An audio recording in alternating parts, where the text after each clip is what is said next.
I stood there in my black dress, watching them lower my husband into the ground, while somewhere across town my own son was laughing at a rooftop party, lifting a glass of champagne as though nothing had happened. And in that moment, between the sound of the shovel hitting dirt and the memory of the vows I once believed in, I realized that blood means nothing without loyalty, and that grief can open your eyes wider than love ever could. Thank you for staying with me through this moment. It gives me comfort, knowing someone out there is hearing my truth. If you are watching right now, please tell me where you are watching from, because it reminds me that the world is still full of kind hearts. When I think back to that day at the cemetery, I remember the smell of wet roses and the way my knees trembled, not from weakness, but from carrying too many memories at once. Each handful of earth that touched his coffin felt like a piece of my own soul was being buried beside him. I kept glancing at my phone hoping to see my son's face appear at any moment. But instead, I only saw a message saying he hoped everything went well and that he had sent flowers on his behalf, because he and his wife had already made plans. I read those words over and over until they lost all meaning. And still I stood there pretending the cold rain on my cheeks was responsible for my tears. I thanked each visitor with a nod and a trembling smile, but inside my heart was breaking open. And somewhere in that ache, a new kind of strength was quietly being born. My name is Margaret. I am 72 years old. And before life hardened certain corners of my heart, I believed family was an unbreakable promise. I met my husband Henry when I was just 19, and we built a life out of determination, sacrifice, and quiet devotion. He worked long days at the factory, and I took in sewing to help make ends meet. Together we raised our only son with everything we had. We skipped vacations so he could go to the best schools, sold Henry's truck to pay his college tuition, and scraped every penny to start a savings bond we hoped would help him build a future. I never once imagined the boy I rocked to sleep would grow into a man who could forget his father's burial for the sake of a party. But life has a way of revealing truth in the harshest of moments. After the funeral, I returned to our silent house, clutching his folded flag, and stared at the empty chair where Henry used to read his newspapers. I remembered the way he would hum while fixing breakfast, and how he never left without telling me he loved me. Grief sat heavy on my chest like a stone. But even heavier was the realization that I had been making excuses for my son's indifference for far too long. Friends had whispered that success had changed him, that his wife cared more about appearances than substance. Yet I always defended him, telling people he was simply busy, ambitious, building a life, but watching them celebrate on that rooftop while my husband was laid to rest made it impossible to lie to myself any longer. I kept wondering how loyalty could vanish so quietly, not with a fight, not with angry words, but through simple absence. And as I sat by the window that evening, the silence around me was louder than any storm. It was in that silence I began to understand that sometimes love is not something you hold on to. Sometimes love is something you let go of for the sake of your own dignity. That night, after everyone had left, I cleaned the dishes from the small gathering we held in the living room, even though I could barely feel my legs. I washed each plate slowly, just as I always did, because routine was the only thing stopping me from falling apart. I looked at the photographs on the mantel, one of my husband holding our newborn son, another of the three of us at his graduation, and a more recent one where he stood next to his wife, smiling proudly with his arms around her, as though the rest of the world barely existed. I traced my finger over Henry's face and whispered that I was sorry that our son had turned away on the one day that truly mattered.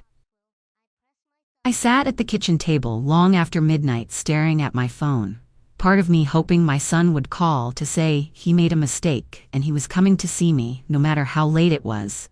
Instead, I saw pictures on social media, bright flashes of lights, gold decorations, glasses raised, and my son laughing with his head thrown back, wearing the same suit he should have worn to his father's funeral. My heart didn't just ache, it cracked deep in places I didn't know existed. I thought of calling him, not to scold but simply to hear his voice and remind myself that he was still the boy I once tucked in and kissed goodnight. Yet something inside me told me to hold my silence, perhaps for the first time in my life, because silence can be louder than any words when someone has chosen to ignore your pain. I blew out the candle on the table and made my way to our bedroom, where Henry's side of the bed was still neatly made. I lay there staring at the ceiling, wondering when true love had become such a fragile thing. Wondering how someone could value celebrations and status over loyalty to the very people who raised him. As I drifted into a restless sleep, one thought grew louder than the others. Perhaps love is not measured in years but in actions. And that very thought would become the seed of a decision I did not yet know I had the strength to make. The next morning, I woke with swollen eyes and a heaviness that made it difficult to breathe. I brewed a pot of coffee the way Henry used to like it, strong and dark, though the taste now felt bitter on my tongue. I sat at the kitchen table trying to muster the energy to face another day without the man who had been my anchor through every storm life threw our way. Every corner of the house whispered memories, from the squeak in the hallway floorboards where he would tiptoe in after work to avoid waking me, to the dent in the old kettle we bought during our first year of marriage when money was tight and laughter was all we could afford. I kept glancing at my phone, hoping to see my son's name light up on the screen. A simple message saying he was coming to check on me. Even if it was late. But there was nothing, just silence, broken only by the ticking of the clock on the wall. I considered calling him yet again, though I already knew what I would hear.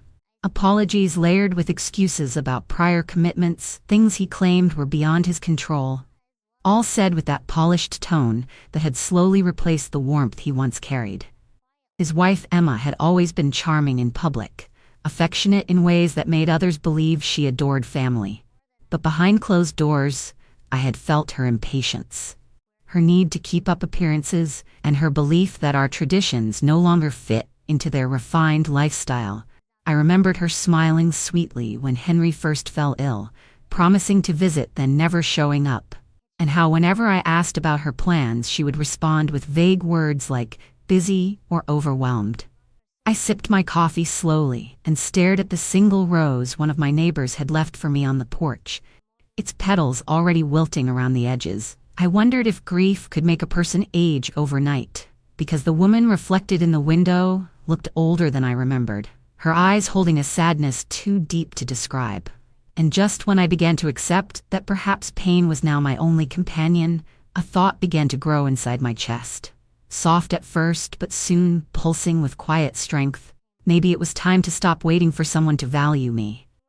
Maybe it was time to value myself enough to protect what Henry and I had built from falling into the hands of someone who could not even honor his father with his presence on the most sacred of days.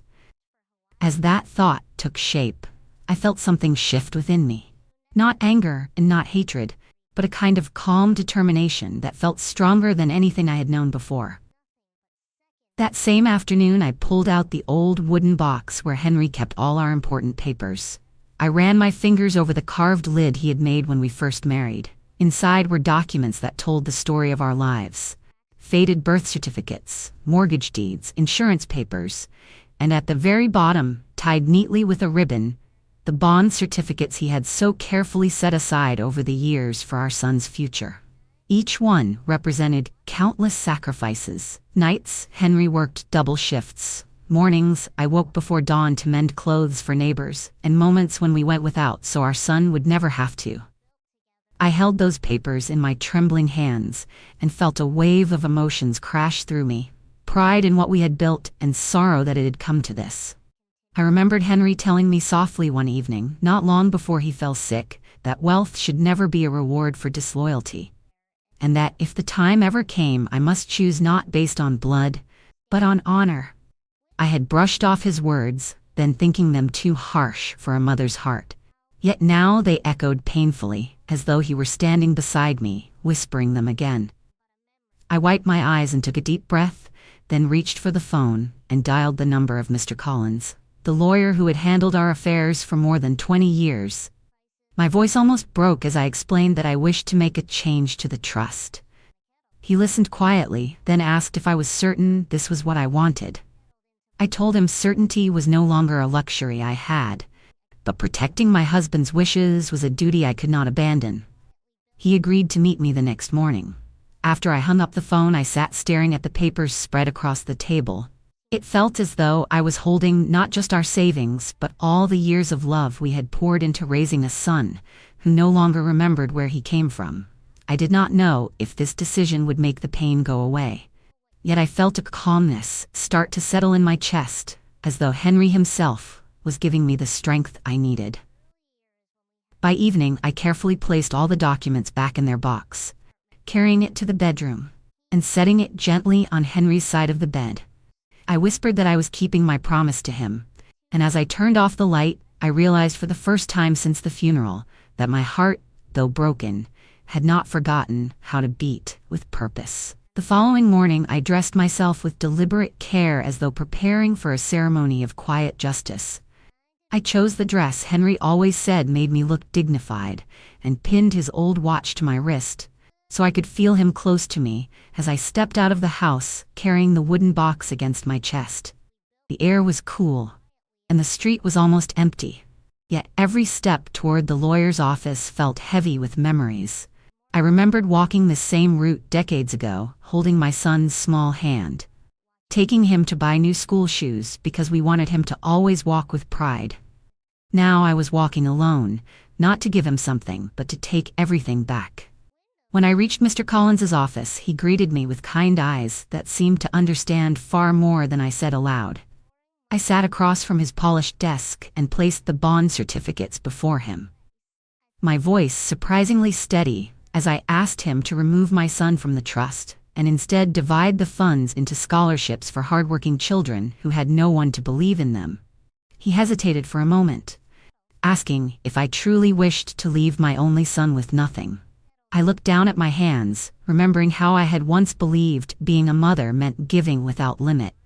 Then I told him quietly that my son had already taken everything that mattered and left me with silence at a time when I needed him most. Mr. Collins nodded without another question and began drafting the new documents. As I signed each page, I felt a strange mixture of grief and liberation. It was not revenge driving my hand, but a fierce need to protect my husband's legacy from being squandered by someone who viewed duty as an inconvenience. Once the signatures were complete, Mr. Collins slid the papers into a folder and said he would make sure everything was filed within the week. I thanked him and walked back home with a calmness I had not felt in days. The sky above me was gray, with the promise of rain, yet inside I felt lighter, not because the pain was gone, but because I had turned my heartbreak into a kind of power. As I stepped into the house, I placed the now empty wooden box back in its drawer, then sat by the window watching the wind stir the trees. I whispered that I hoped Henry was proud of me, and for a moment I almost believed I could feel his hand resting gently on my shoulder, as if to say, justice does not always roar. Sometimes it whispers through the choices we make in silence. The days that followed passed slowly, each one quieter than the last, as I waited for the paperwork to be completed. I busied myself with small tasks around the house, polishing Henry's old photo frames and watering the plants he used to tend with such care. It helped me feel connected to him, and kept my mind from drifting back to the image of my son laughing at that rooftop party while I stood over an open grave. Every evening, I sat by the window, watching the same streetlights flicker on one by one, thinking about how life can change without warning, and how the greatest heartbreaks often come from those you once trusted completely. One afternoon, as I swept the front porch, I glanced up to see my granddaughter Ellie hesitantly walking toward the gate, her eyes red and puffy, as though she had been crying for hours. She threw her arms gently around me and apologized in a trembling voice for not being able to convince her father that the funeral mattered more than social commitments. I pressed her close and told her she was not to blame. She sat beside me on the step and confessed that she had argued with her parents before sneaking away to attend the burial on her own. I felt tears well in my eyes, not from sadness this time, but from the quiet courage she carried in her young heart. She reached into her bag and pulled out a small envelope containing printed photos she had secretly taken at her mother's party, each one showing my son dancing and drinking, while the rest of us mourned. Ellie whispered that I might need them someday, and I felt my breath catch at the thought of a grandchild choosing to stand beside me, even when her own parents had looked the other way. I hugged her tightly, promising that her loyalty would never be forgotten. After she left, I sat for a long time staring at the photographs in my lap, my hands shaking not from anger, but from a deep and knowing sadness. Seeing my son so carefree on that day broke something inside me all over again. Yet it also reaffirmed the decision I had made. I would no longer protect someone who had not protected us. As the sun began to set and shadows stretched across the room, I tucked the photos into a drawer beside the new will, knowing a day of reckoning would soon arrive. And when that moment came, I intended to face it with the same quiet strength Henry had spent a lifetime teaching me. A week later, Mr. Collins called to tell me everything had been finalized. My hands trembled slightly as I thanked him and placed the folder containing the updated documents neatly on the dining table. It felt like the closing of a long and painful chapter, even though I knew another one was about to begin. I decided to wait for my son to reach out first, because I wanted to see whether he would come to me out of genuine concern or simple expectation of inheritance. 3 more days passed in silence, until one bright morning he called, sounding cheerful as he asked how I had been holding up. I listened as he spoke quickly about work commitments and how busy life had been since the party. He then casually mentioned that he would be stopping by soon to discuss what his father had left behind. I agreed to see him without revealing anything. And when I ended the call, I walked to the bedroom and looked at Henry's photograph, whispering that the moment had finally come. That afternoon, I set the living room, just as I knew Henry would have liked it. Dusted furniture, laid out tea on the table, and placed the folder next to the framed photo Ellie had given me from the rooftop party. I kept glancing at the clock as the minutes crept by, until I finally heard his car pull into the driveway. My heart pounded painfully, yet my face remained composed when he knocked and stepped inside, wearing a polished smile and expensive cologne. He hugged me briefly, then glanced around, as though expecting a gathering of relatives who would congratulate him on becoming the head of the family. I invited him to sit and poured tea, as he spoke about future plans and responsibilities that he believed came along with the inheritance. He tried to sound concerned, but I could see through his performance as easily as I once saw through his childhood lies.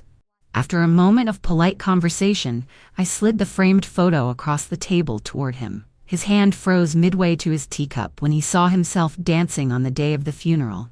I watched his eyes widen with confusion, then embarrassment, as I gently pushed the folder containing the updated will beside it. He opened it with shaky fingers, and as he read, his expression shifted from confident to shocked disbelief. He stammered my name, asking what this meant and why I would do such a thing. I did not raise my voice or shed a tear. Instead, I folded my hands in my lap and told him calmly that loyalty has always been worth more than money in this family, and that by choosing celebration over mourning, he had shown me exactly where his heart truly belonged. I reminded him that his father's life was measured not by fortune gained, but love given. And because he could not honor that legacy, I could not, in good conscience, let him inherit what we had built. He tried to argue, saying he had obligations, and obligations sometimes came before emotions. But I stopped him with a simple truth. Obligations are meaningless when they do not stem from respect.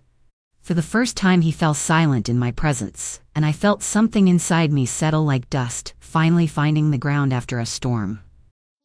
He sat there motionless for a moment, as though trying to decide whether to beg or to blame. Eventually he rose and paced the room, with frustration tightening his jaw. He accused me of acting out of grief and claimed that I would regret making such a harsh decision.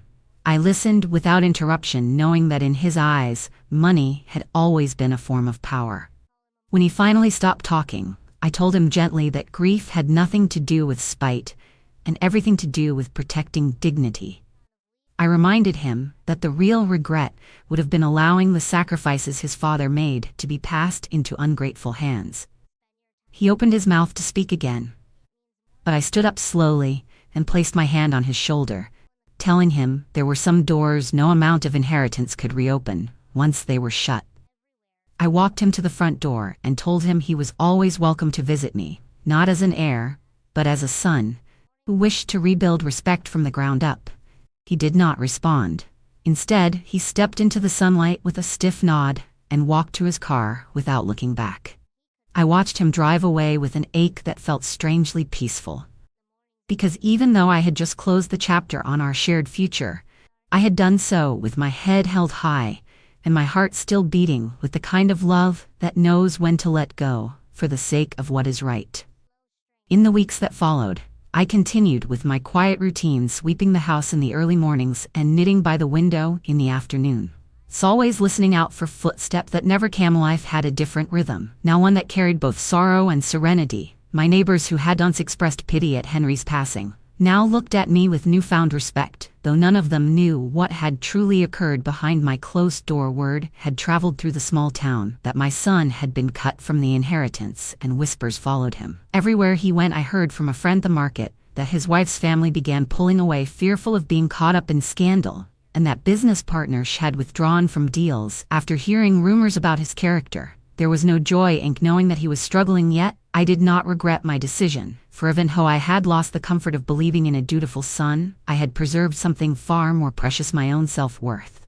I placed the updated will in a secured drawer and continued the scholarship preparations with Miss Collins, hoping that the money would help young people who truly understood the value of loyalty, rather than entitlements. Sometimes in the evenings, when I watered the roses, I imagined Henry standing nearby watching me with pride.